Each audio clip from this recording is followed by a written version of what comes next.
شہر اورنگ آباد دکن کا ایک قدیم اور مشہور شہر ہے جو عرصے سے ریاست مہاراشٹرا میں شامل ہے۔ اس کے نام سے اندازہ ہوتا ہے کہ اورنگزیب رحمۃ اللہ علیہ نے اسے آباد کیا ہے، لیکن حقیقت یہ ہے کہ اورنگزیب رحمۃ اللہ علیہ کے عہد سے کافی پہلے اسے بسایا گیا۔ شہر کا پرانا نام کھڑکی ہے۔ ملک امبر نے 1610 میں اسے اپنا صدر مقام بنایا اور فتح نگر نام رکھا۔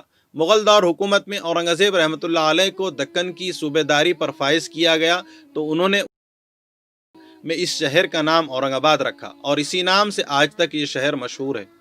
اورنگ آباد اپنی علمی، ملی اور سماجی سرگرمیوں کی وجہ سے پورے ملک بلکہ پوری دنیا میں جانا جاتا ہے۔ بزرگان دین نے اس سرزمین کو کلمہ حق بلند کرنے کے لیے استعمال کیا۔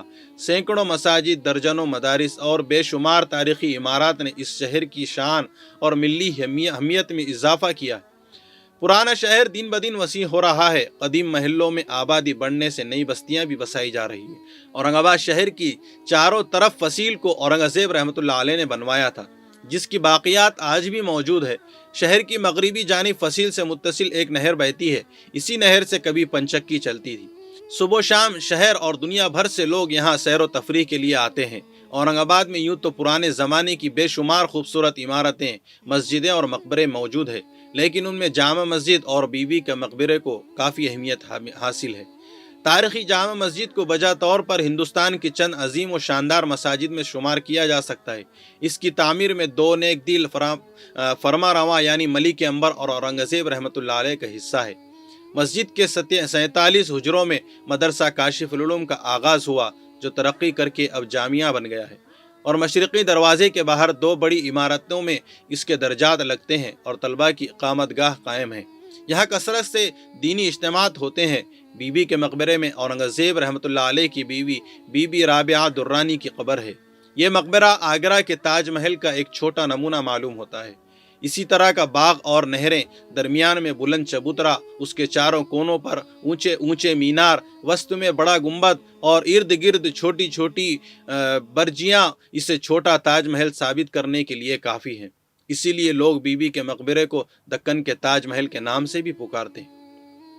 ہرے بھرے درختوں کے درمیان سفید عمارت نہایت دلکش نظر آتی ہے۔ آگرے کا تاج محل مکمل طور پر سنگ مرمر سے بنا ہے۔ اس میں رنگ برنگی کے قیمتی پتھر جڑے ہیں، لیکن بی بی کے مقبرے کے لیے غالباً قیمتی پتھر میسر نہ آ سکے۔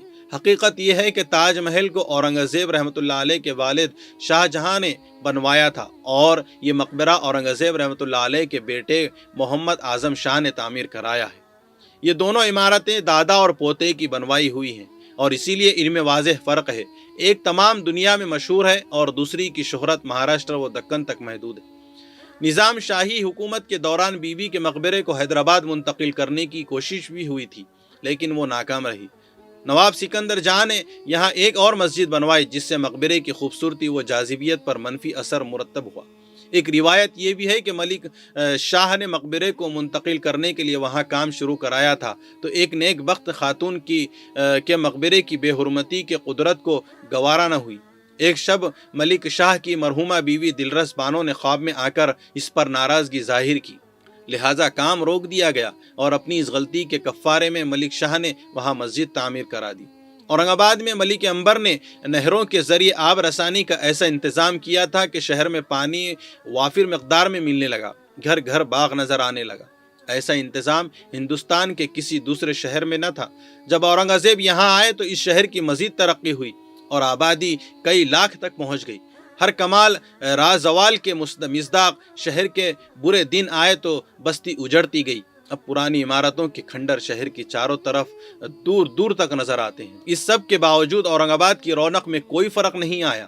جی ہاں، نئی آبادی بڑی حد تک منظم ہے، سڑکیں کشادہ، کاروبار کے نئے مواقع پیدا ہوئے ہیں، اس لیے ترقی کی رفتار تیز ہے۔ مسلمان آج بھی 50% کے قریب ہیں۔ کبھی مسلم سلاطین کی جولا نگاہ رہا۔ یہ شہر اپنے آثار قدیمہ کی وجہ آج بھی دیکھنے کے لائق ہے۔